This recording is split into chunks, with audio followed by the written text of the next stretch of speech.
All right, let's begin.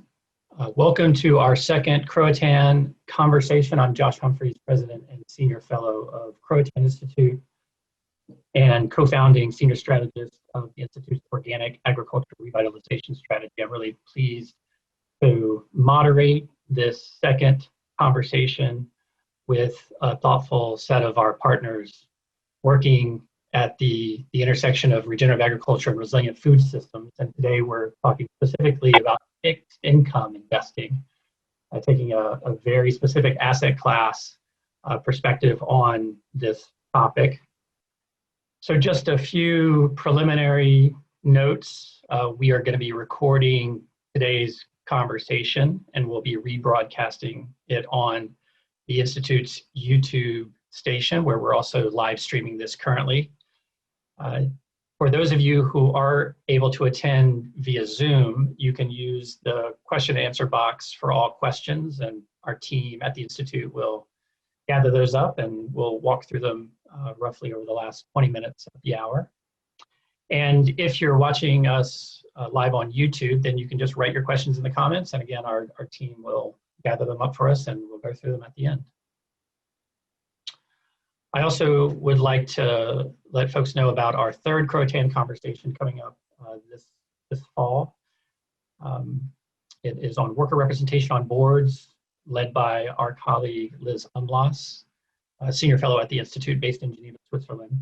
And Liz is going to be joined by an interesting group of panelists working on the question of labor representation on corporate boards. Including Lenore Palladino from UMass Amherst, Cynthia Murray from United for Respect, and a Walmart floor shop worker, Eddie Eni, also of United for Respect, Janet Williamson of the British Trades Union Congress will be joining Liz for this next conversation at a slightly earlier time to accommodate our colleagues in Europe. So we'll be starting at 11 a.m. Eastern Time on September 22nd. So be sure to register if you would be interested in that. Today, I'm really delighted to be joined by my colleague, David LeZaks, Senior Fellow at the Institute, and a former colleague, actually, of Kevin Dick, another one of our panelists from Delta Institute. David previously was the Regenerative Food Systems lead at Delta Institute, where we became very close collaborators on a lot of this work around food system finance. Kevin is Director of Programs at Delta Institute, based in Chicago, where he is involved in all manners of operations at Delta. Has worked there for over 15 years, and is also the founder of Lightbill, an interesting subsidy and payment service that helps struggling utility customers take control of their utility bills. Kevin is going to be talking about, some of the collaborative work that we've done on a financial calculator for regenerative ag that Delta Institute is stewarding. And then finally, we're also joined by Allison Rowland from the Council of Development Finance Agencies, also known as CDFA, although those of you in the ag space, not to be confused with the other CDFA out there, the California Department of Food and Agriculture. Allison is the manager of research and technical assistance for CDFA, and she oversees the food systems work that CDFA has been doing with support from the W.K. Kellogg Foundation, working on food system finance issues in a variety of different settings. Allison has co-authored the CDFA Food Finance White Paper Series. She leads the Food Systems Finance Advisory Council, and she's very actively involved in a variety of place-based food system pilots around the country. So I'm really excited to have my colleague David and these two really important partners at the Institute talk about new opportunities and challenges associated with fixed income investing in regenerative agriculture. And with that, I'm going to turn it over to David. Thank you very much, Josh, and thanks to our colleagues from around the U.S. and around the world that are joining us today. And so I'm going to be talking a little bit about kind of this intersection between fixed income and regenerative agriculture and the journey that we've taken to get to where we are today. Next. And the roots of this conversation go back a couple years, as Josh mentioned, when I was working at Delta Institute. And it started with a conversation around risk and how can we help farmers and the ecosystem around agriculture really help to move toward a more regenerative agricultural system. And what we did is we stopped, like we do with many other projects, and listened to our partners, listened to our stakeholders, and listened to the farmers about what their concerns were and about what they needed. And one story that we heard repeatedly was about farmers who were interested in transitioning to specifically organic agriculture, and were oftentimes turned away by their bankers, as these bankers in particular had a lack of understanding. There was a lack of available products, specifically ones that were tailored to go through this 36-month transition period between conventional agriculture and organic agriculture. And with that, we kind of took a step back with our partners and said, well, if there are no products and we know that there is demand, and also from the investor side, we have investors from who are from many different perspectives looking to invest in regenerative, organic, and sustainable agriculture, then for us, that was really a call to action. Next. And so working with a number of partners, including Pipeline Foods, an organic and non-GMO supply chain company, we started engaging banks and saying, there's a business to be done here. There's a need from these farmers, and we want to figure out what this looks like. So over a period of about 18 months, we worked with this constellation of partners to not only present what this opportunity space was, but to help design what these new instruments could look like. And over the last 6 months, both Rabobank through the Rabo AgriFinance and Compeer Financial, one of the associations of the farm credit system, released their own versions of an organic transition or an organic bridge loan to really meet the needs of these farmers transitioning into organic agriculture. And while we celebrate this innovation, and this is a validation for us of a proof of concept, our eyes quickly turn to kind of with a question of what's next, and how can we begin to scale these types of innovative financial products to cover more farmers and more acres and provide the suite of both public and private benefits that we see from changing agricultural practices and production systems. Next. So that deep dive quickly led us into a deep understanding of the U.S. farm credit system. U.S. farm credit system is a government-sponsored entity who's structured in a way that the loans to farmers are made possible by debt securities issued by the Federal Farm Credit Banks Funding Corporation, quite a mouthful.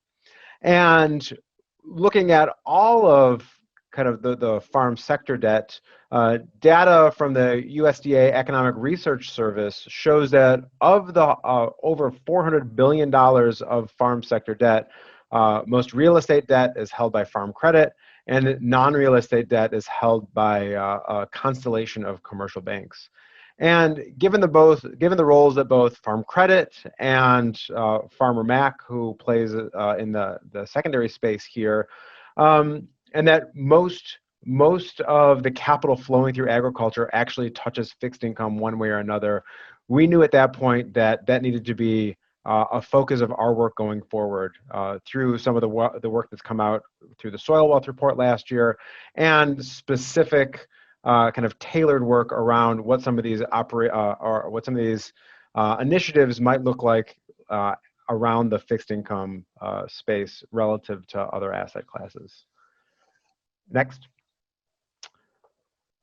And so for those looking into the debt securities that the farm credit system in particular has to offer, the ratings by some of the larger rating agencies of those securities are, of course, really important, and all of which are relatively high, all things considered.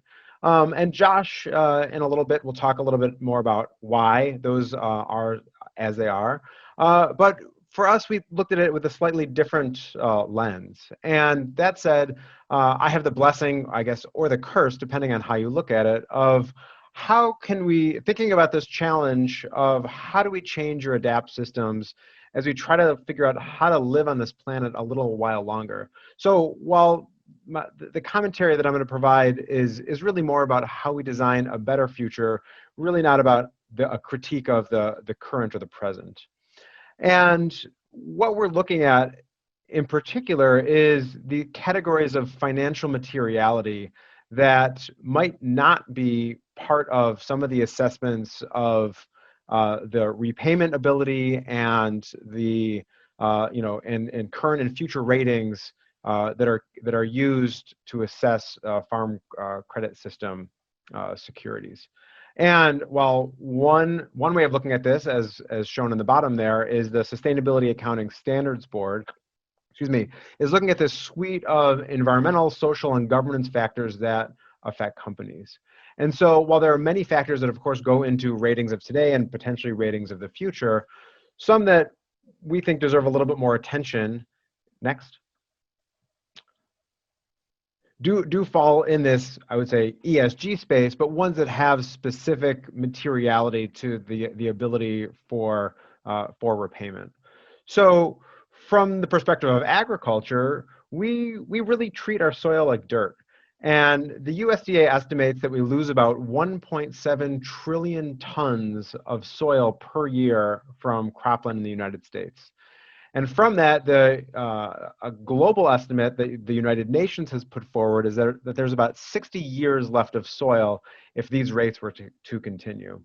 And while there are many reasons why those statistics should be alarming, but if we actually till down to bedrock and we're unable to farm, then from the perspective of repayment in these securities, the chances of repaying on loans, equipment, or agricultural operations, I think, would be drastically reduced. So it's those types of analyses that we think are destined to end up in how we begin to rate and critically better understand the full suite of true cost accounting that goes into some of these securities. Next. And while the environmental community, including myself included, spent a lot of time talking about soil, agriculture is ultimately a human enterprise, and one that we're also treating like dirt. And last year there were almost 600 farm bankruptcies, and that doesn't include where farms are sold, not in bankruptcy, but sold and the land is converted to either other uses or into larger operations. And that number is up 24% from the previous year. And a study done, or a survey done earlier this year related to COVID, reported that about a third of small independent farmers could be facing bankruptcy in 2020. And not only are there financial implications to this, but there are, of course, human implications as well, as the number of farmer suicides in the US is absolutely skyrocketing. And this situation, or these combined situations, has led to the highest rate of population loss in the last decade from rural counties in the US. And if farming isn't profitable for farmers, then who are going to be the stewards of our landscape and our natural resources? And these are all critical questions that we're addressing both through this work and through some of the innovations that we're working on as it relates to moving toward a more regenerative agriculture. Next. And with most things, this is a situation we've gotten ourselves into, and it's one we can surely get ourselves out of. We know how to build soil and do it profitably. Shown here, some work by a paper published by Lacan and Lundgren a couple of years ago, showing that a regenerative agricultural field, here in this case corn, generated nearly twice the profit of conventionally managed cornfields. And we're seeing the adoption of some of these practices because of their increased profitability, spreading across the US and across the world. And those systems are rebuilding soil health, they're nurturing human health, and they're also building community. And our focus here is to identify, if these are more profitable systems, how can we ensure that the appropriate financial support is available to make all of these changes and ultimately build soil wealth. Next. And so as we go through the webinar today and going forward, we want to put forward a couple questions. One, and these are things that we're thinking about and hopefully you'll think about as well. One is, how can we put soil on the balance sheet? And that's something that Kevin will talk about in a little bit. And second is, more specifically, how can fixed income and the fixed income asset class enable the transition to a more regenerative agriculture? And this is work that, as Josh and Allison and Kevin will all talk about, something that we've started on this journey, but we also have a long way to go. So we're looking forward to working with all of our colleagues and collaborators on designing and activating solutions as we go forward. Thank you. Thanks so much, David. Delighted to have your background insights and to continue to probe more deeply into the work that we've been doing together with you and your team when it was at Delta Institute. As David highlighted, he mentioned in passing this important study that we collaborated on with Delta Institute and published last year called Soil Wealth, Investing in Regenerative Agriculture Across Asset Classes. This was a 2-year examination as part of a 3-year USDA Natural Resource Conservation Service Conservation Innovation Grant, which is just being wrapped up, as Kevin will describe in further detail at the end of our conversation. But what we did in this Conservation Innovation Grant was to provide one of the most comprehensive landscape analyses of the state of regenerative agricultural investing in the United States.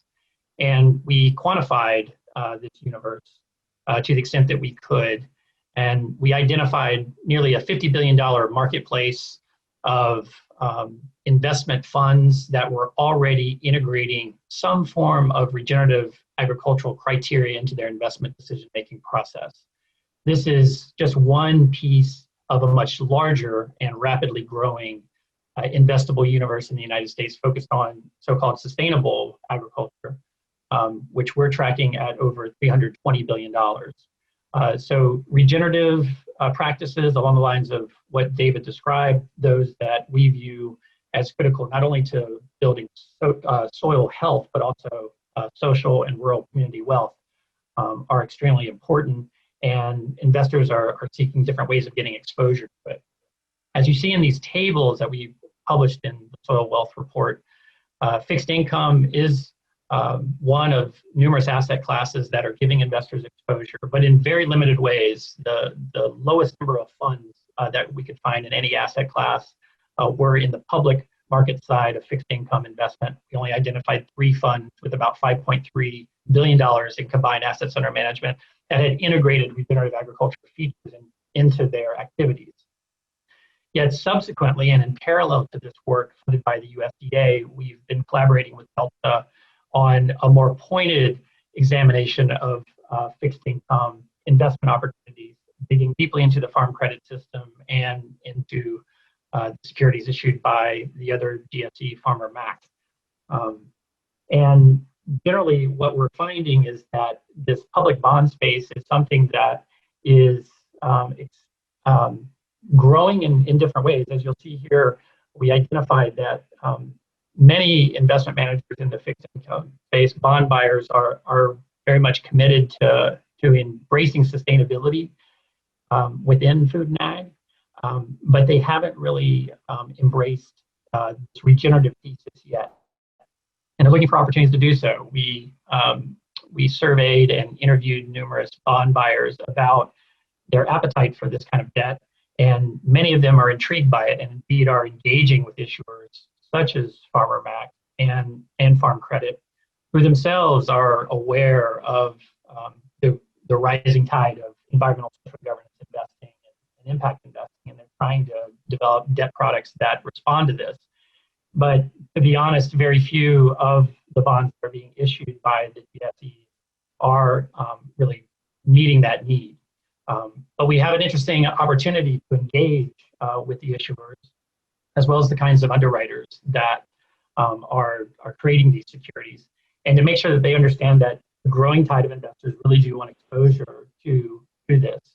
And even within the small number of bond buying funds that are providing some kind of exposure to investors in the regenerative space, and we see the main themes on this bar graph: sustainable livelihoods, operational management, and animal welfare. These are not dedicated strategies that are giving full expression and exposure for investors who may want that kind of exposure within their portfolios. Instead, they're really diffuse, broad ESG or community investing strategies, only giving a very limited exposure to regenerative agriculture or resilient food systems as a theme. And this is precisely one thing that we're hearing from asset owning investors is that they'd like more dedicated exposure. In that sense, there's a big opportunity. What we try to do in the soil wealth paper is to understand that there's a broad value chain of activity going on to support regenerative agriculture.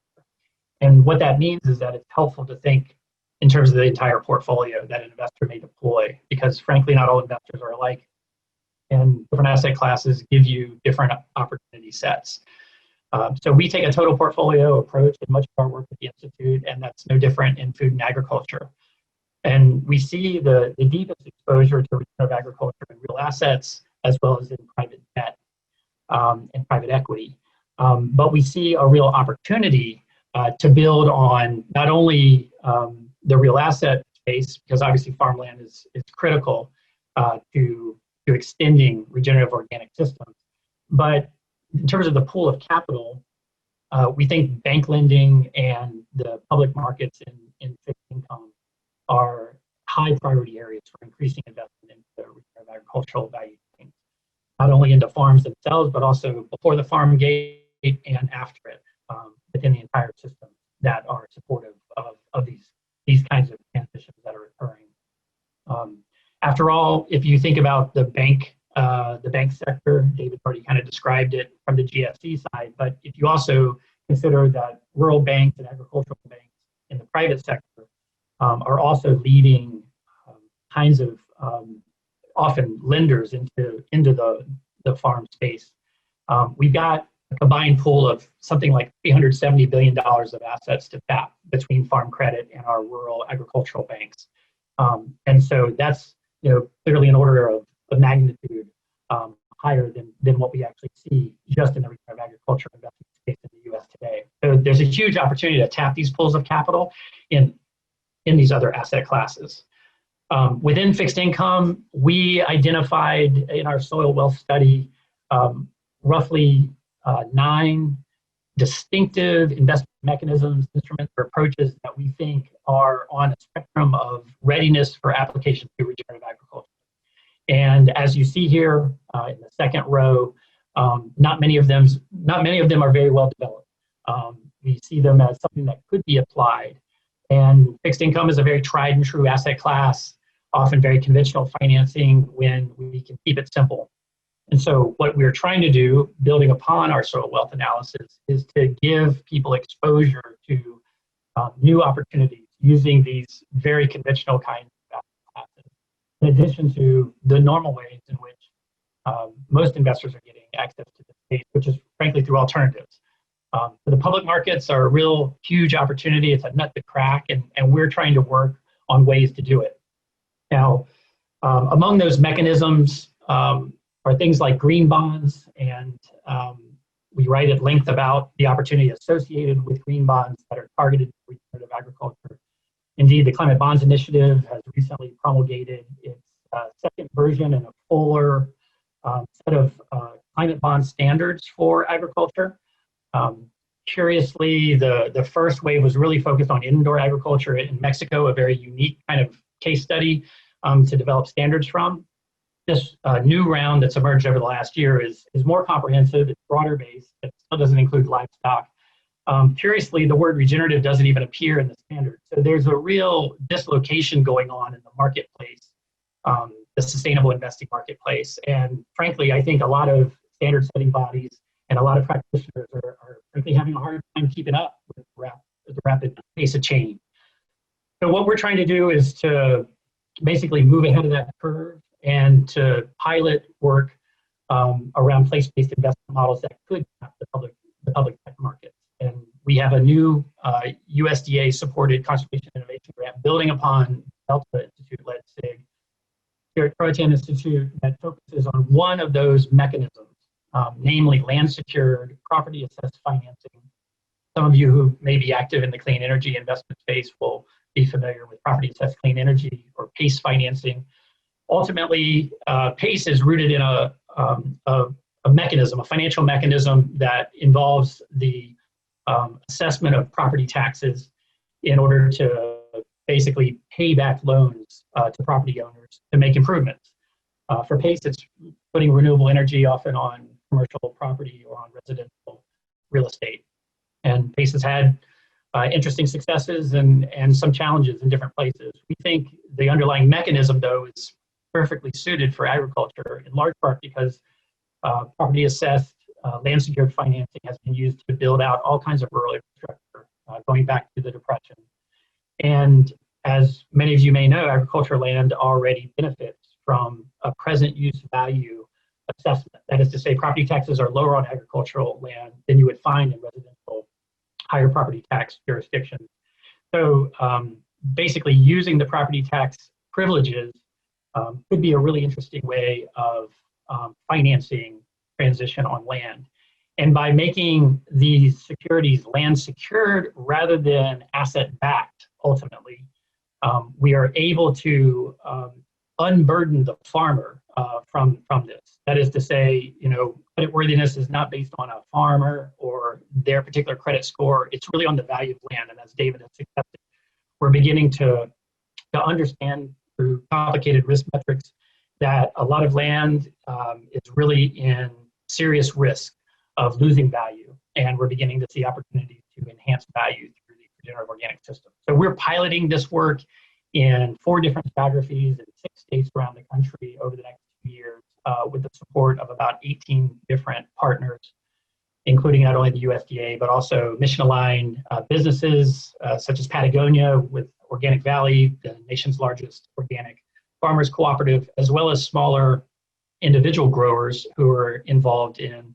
agroforestry or in organic market gardening, including numerous socially disadvantaged farmers and ranchers, which is another interesting group that has really not benefited from the farm credit system. Last year, the GAO published an audit that was required of the Farm Bill to look at the degree to which the farm credit system and Farm Act have benefited socially disadvantaged farmers. And the results were humbling to say the best about it. And there really was poor data and tracking.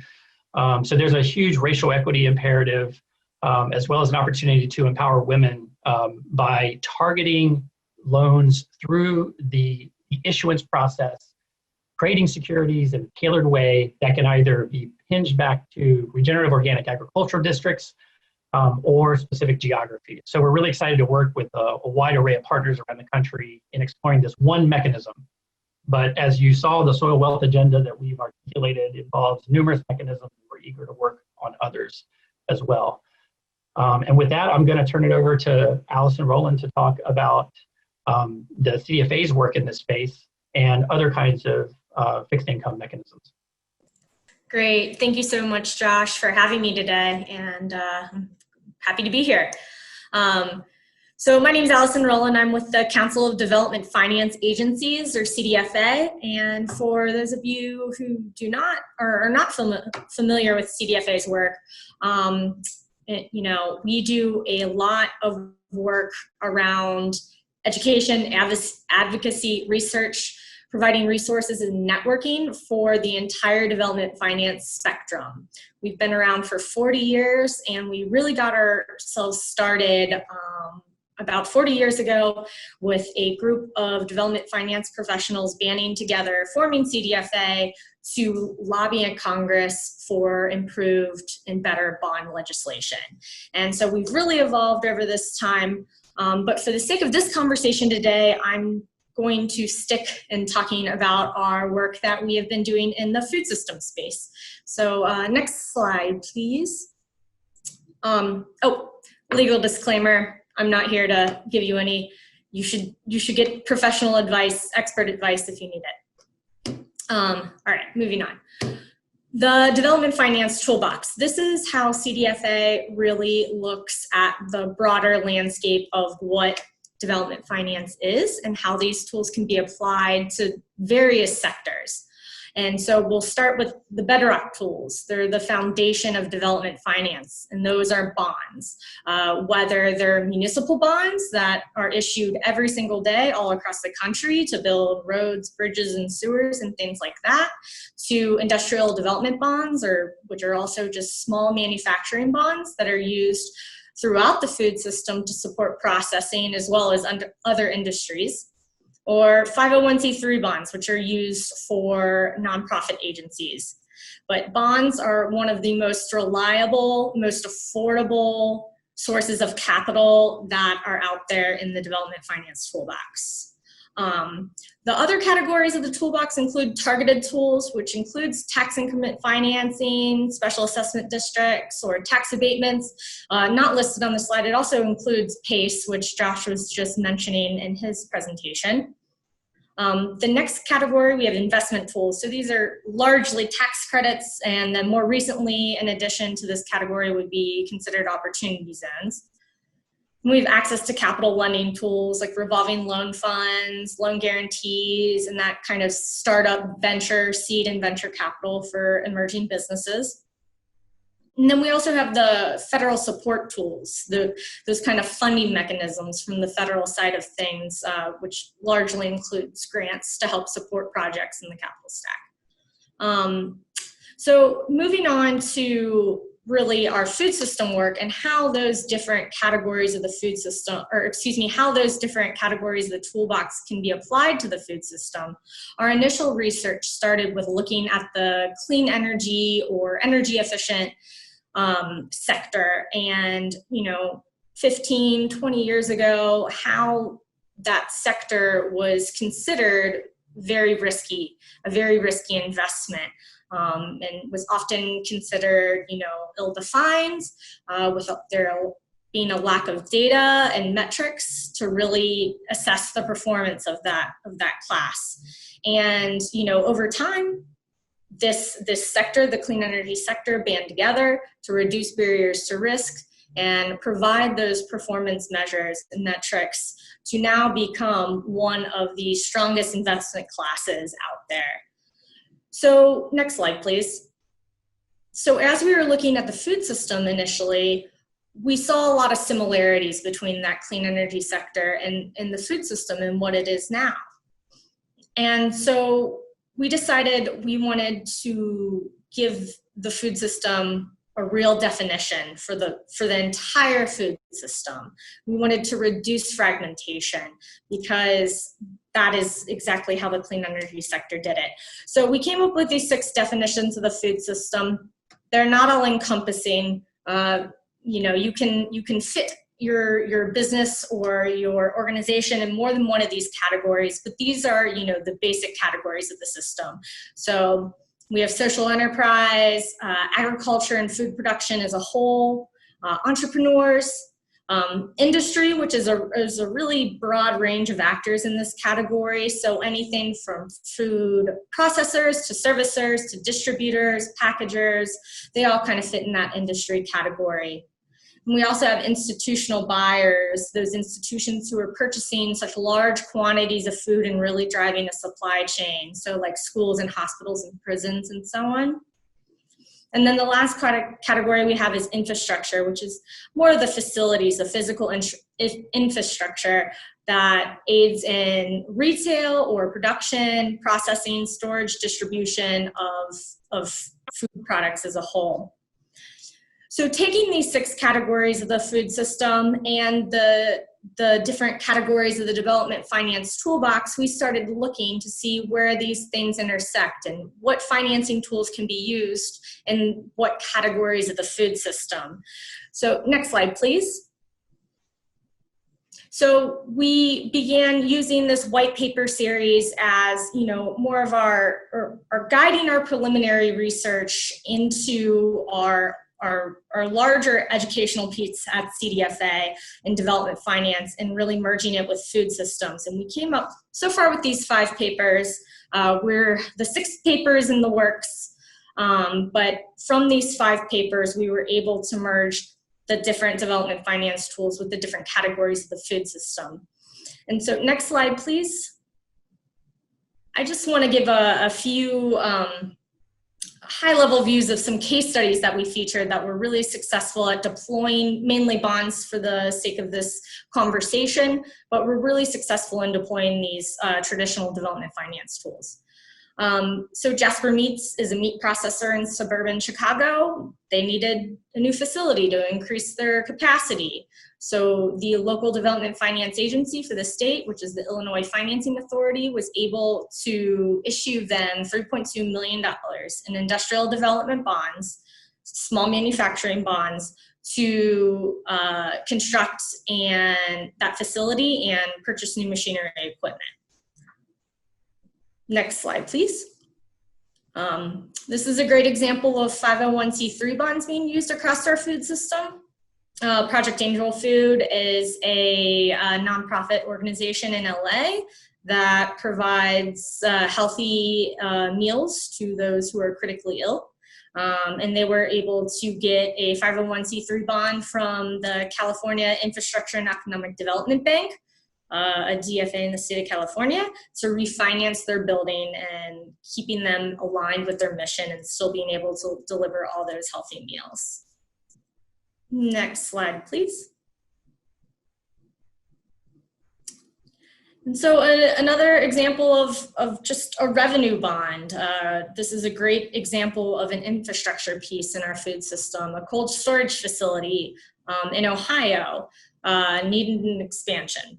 So the Cleveland-Cuyahoga County Port Authority provided nearly $9 million in this case, taxable lease revenue bonds to assist in financing this project.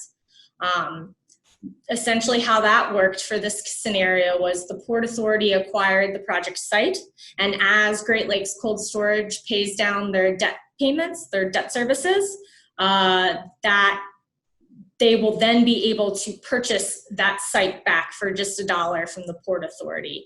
And so this was unlocking very affordable capital for this piece of infrastructure that may not have otherwise been able to, they would not have been able to attain. And next slide, please. And then here we have a great example of Aggie bonds or agriculture bonds, or some places call them beginning farmer loan programs. They're still bonds. They're still in the bond market. And one of the best programs in this country for this is Iowa, which this beginning farmer loan program is issued through the Iowa Financing Authority. And they provide these bonds to low net worth farmers who are acquiring their first piece of agriculture land. And typically these beginner farmer loan programs have interest rates approximately 25% below market rate. So extremely affordable capital for emerging farmers in Iowa. And I would like to note that most states across the country have Aggie bond legislation. However, only approximately 20 to 25 states are actually active in issuing Aggie bonds. So there's just something to think about across the board. Next slide, please. And for the interest of time, I won't go too deep into this one. This is just a really great example of a TIF district that also utilized some general obligation bonds or government bonds by the city of Dallas to rejuvenate part of the downtown that was largely underutilized parking lots and create a farmers market district. And that is all I have today for that, but I'm happy to answer any questions and provide any of the copies of the white paper series to anybody who would be interested, or you can find those on our website. Great, thanks, Allison. And now we'll turn it to Kevin to discuss the financial calculator that Croatan and Delta have been working on over the last year and a half or so. Thanks, Josh. And I will be quick because I do think that discussion is important. I just wanted to give a little brief overview of our soil wealth financial calculator and where you can find it, what it does, and also what we plan to do with it in the future. So Josh, if you don't mind giving me a little bit of the next slide, and I'll begin. So as we've kind of discussed here, and as many of you know on the call, the regenerative transition can be difficult because of the costs associated with transitioning to regenerative agriculture, especially organic, in addition to the lost revenue of doing so over about a 3-year period. Next slide. So what this calculator was designed to do is to help with planning for that eventuality and looking at long-term profitability of properties that make the transition to regenerative agriculture with an organic certification, and looking at the profitability after that kind of 3-year drop and through the transition. So it's highly customizable. It has inputs for soil carbon benefits. It has some risk tolerance around planning for droughts. It has scenarios for both Midwest and Northeast farms, and it includes both conventional, regenerative, and organic expenses using FinBin to make estimates for the expense side of the equation. It's next slide. Go ahead. It's based on some relatively simple assumptions around whether the farm is owned or leased, and what the kind of fixed debt assumptions are for getting a loan. And these are also customizable. Obviously, where you see yellow, you can change the values to populate the rest of the calculator.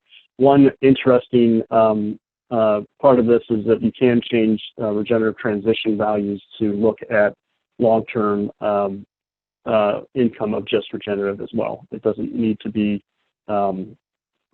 considering a conventional transition. So you can actually use this calculator to look at long-term income for regenerative farming alone. Next slide. The revenue and expenses, as I mentioned, are based on FinBin and are also customizable.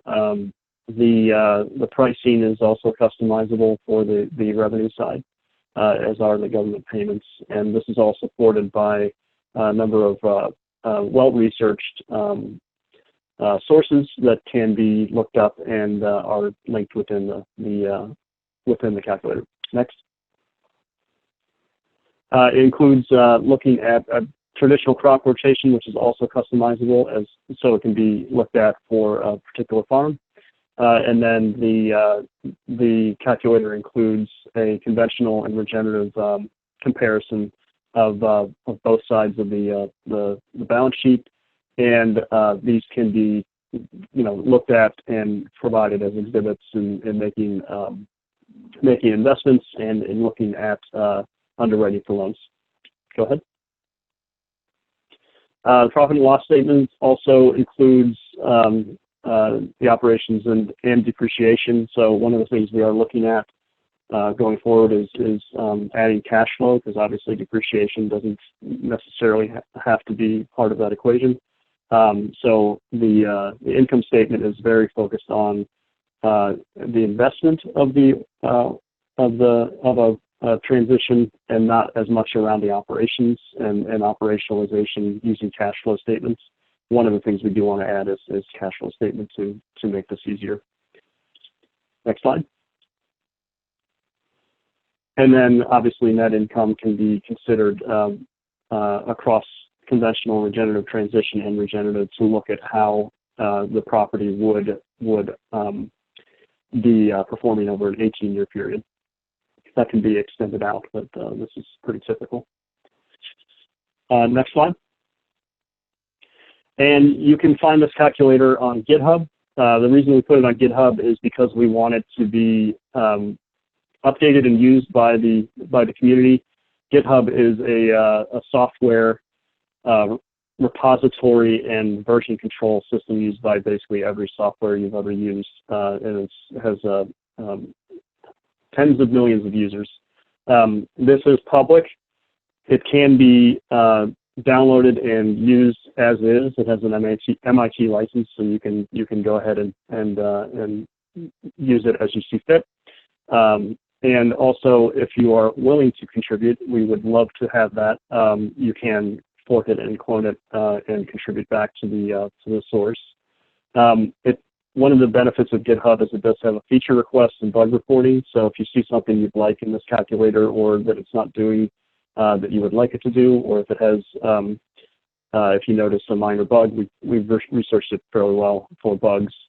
We'd like to know about it. So if you are using this calculator, we'd like you to contribute your thoughts and feedback as well. We'll be updating documentation, and it has its own wiki.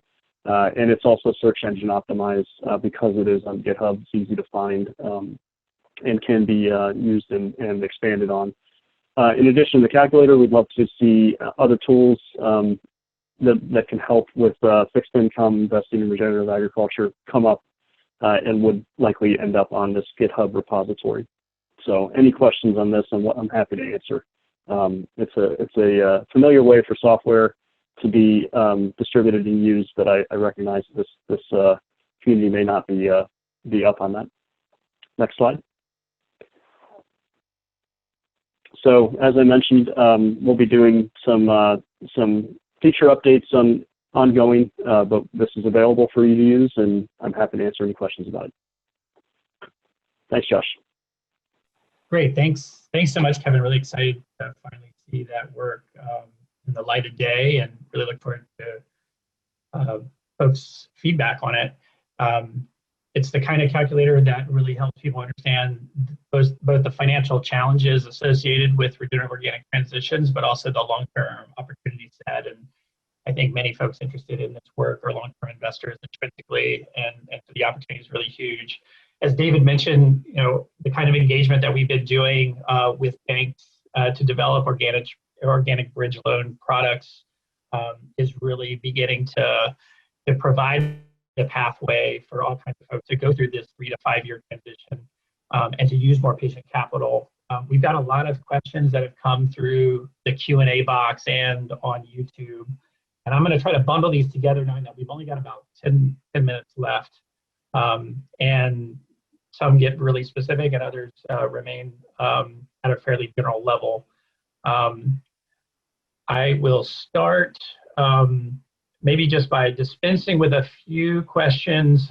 Folks are asking about debt broadly, and I think we want to keep the conversation really about the public markets and the opportunities associated with that. Obviously, the kind of calculator that Kevin described can be used in a wide array of applications, but the remarks of David and Allison and myself highlight that we really want to talk about the public market bond financing rather than private debt.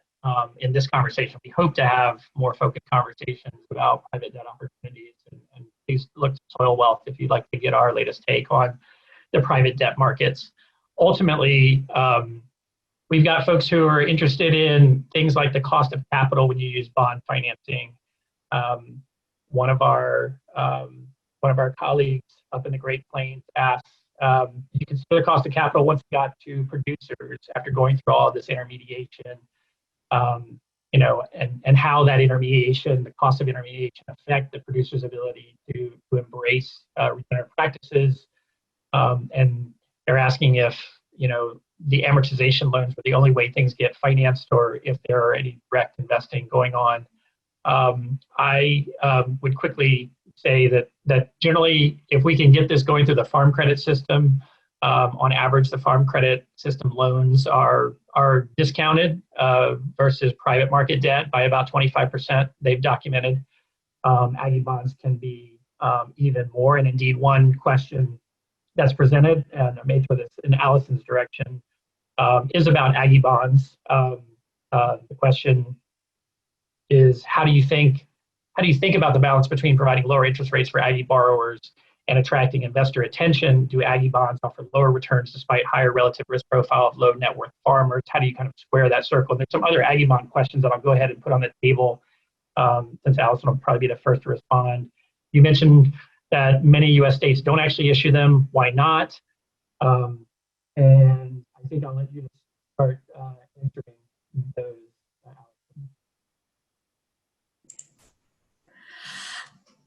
Okay, so Josh, I'm having a hard time hearing your audio. You're kind of cutting in and out. So okay. I only heard about half of the first question, but I heard the whole second question. So I'll go ahead and start with that. that one. Great, sorry. The question about why do so many states have Aggie bond legislation, but it's just not utilized, essentially. That's a great question. I cannot answer that exactly state for state, why that would be. I think largely it is, though, kind of a staffing issue. It's just they've never put that staff person into place to run those sort of programs. You know, I'm located in Ohio, for example. We have legislation, however, it's not utilized, and you know, it's ever evolving as groups go in and try and get the momentum going to actually get an Aggie bond program up and running, and then it turns into maybe a tax credit program now, and you know, it kind of just it's political. It just really depends on who's in charge. I can't, off the top of my head, list all the places that have legislation but don't utilize it. But I will tell you that, you know, like I said in my presentation, Iowa has one of the most robust programs across the country. But I know that's kind of a loaded question too, and I'd be happy to follow up offline and discuss that more if anybody would like to email me or reach out to me. Great. Maybe we can broaden the conversation going back to the first question since my audio broke out a little bit. It was really about return expectations. How do you attract investor interest in this space if what we're talking about is bond financing that may have a concessionary component to it? Are investors really going to rise to that occasion, whether it be Aggie bonds or other forms of debt? I don't know, David, if you might want to take that first. Yeah, I mean, I think there's a couple of different ways to look at it. One would be, you know, now that we're in the midst of having a whole range of discussions, when is it time to reset our expectations around, you know, those return expectations? And if high returns equate to also loss of soil or soil degradation, do we need to, you know, take a harder look at what those returns should be, what the appropriate cost of capital is, and how do we move towards working with both the agricultural sector and the finance sector to find out what would be more reasonable. I also wanted to add a little bit to Allison's commentary around, you know, why some of these states in particular aren't or can't, you know, issue these Aggie bonds. And we've seen in other places with specifically philanthropy putting forward the capital needed to help get those human resources in place if somebody who was in charge of a program left or retired and there's nobody to fill in that knowledge gap. That's where I think there are other sources of public capital that could help to kind of fill some of those gaps and get these programs up and running. Sometimes it's of course political, and that, you know, is maybe not the role of that kind of catalytic capital, but there are examples out there of those at least that are interested that might not have the capacity of going that route of leveraging some of that philanthropic support. Great. Kevin, I don't know if you have any reactions on this risk return question. Can you ask it again? Let me review the. Yeah, I was bundling a couple different questions regarding this sort of disequilibrium, if you will, between potentially investors' expectations to support this space, which may be perceived as higher risk, and yet perhaps the bond market returns that we're talking about, because of government subsidy and other kinds of catalytic capital, integrated capital approaches like David just described, maybe a mismatch for some kinds of investors, institutional investors expecting a different kind of market rate return. Yeah, I mean, so from our perspective, from the approach of this calculator, it's really focused on looking at a fixed income investment, but it's also useful for just traditional debt financing. One of the things we've seen a little bit and looking at it is, and doing usability testing on it, is that there is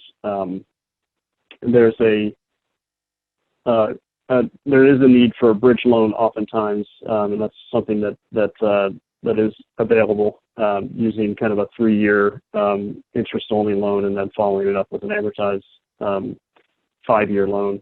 But we have also seen some small farmers and kind of in general being able to make that transition with year-over-year loans and rolling over as long as they're able to make the cash flow work. And I think that's where I see a little bit of opportunity to look at how we mitigate risk. It's also one of the things we're looking at kind of as we go through a second round on this calculator to make sure that we can adequately review, because I think cash flow becomes really everything. And given the last year in farming and the expected outcomes this year, I think that's going to be a real big issue. It's a year-over-year issue, not a long-term financing issue. Great.